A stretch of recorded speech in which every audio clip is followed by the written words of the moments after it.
it's on a sad day note when Stan Lee, the man who perfected the Marvel Cinematic Universe, has passed away at the age of 95.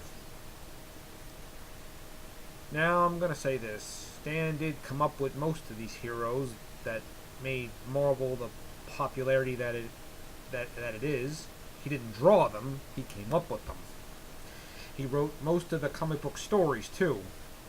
He also perfected the word Excelsior!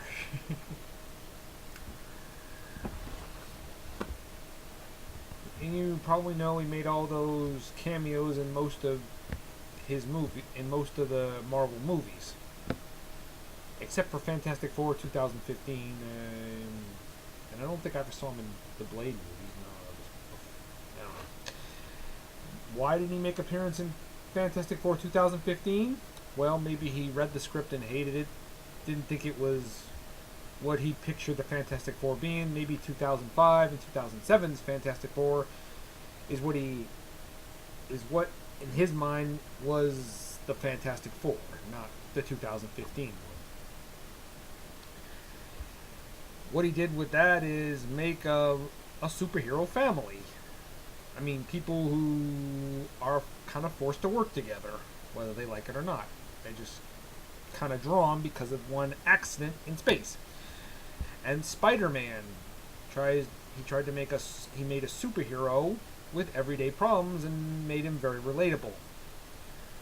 With X-Men, he brought the term of prejudice in because somebody has this unique ability. It's often considered to be a prejudice thing because like I said, people are afraid of what they can't understand. And that's what you get with the X-Men universe.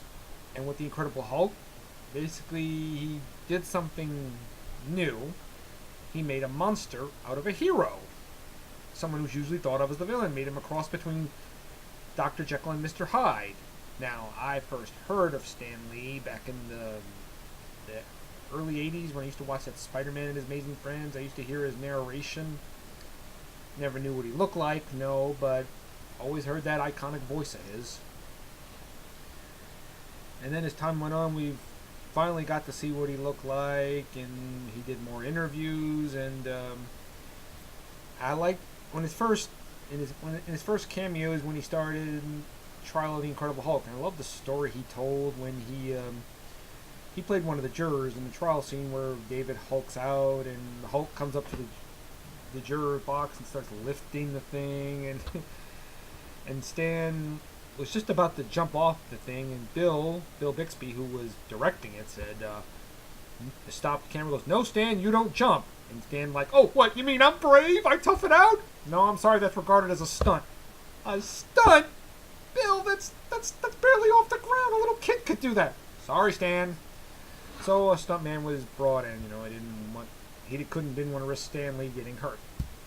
You know how it is.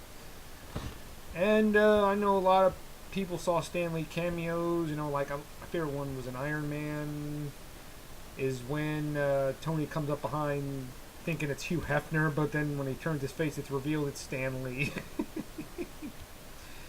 It's like a tradition. People are wondering, wait for it. Well, sadly, we're not going to see that anymore. I mean, maybe they'll put tributes to him at the end of the credits. In the credits, I mean. But no more. Stan Lee, you will be as remembered as the characters you created. And like you always said, Excelsior! Bye-bye.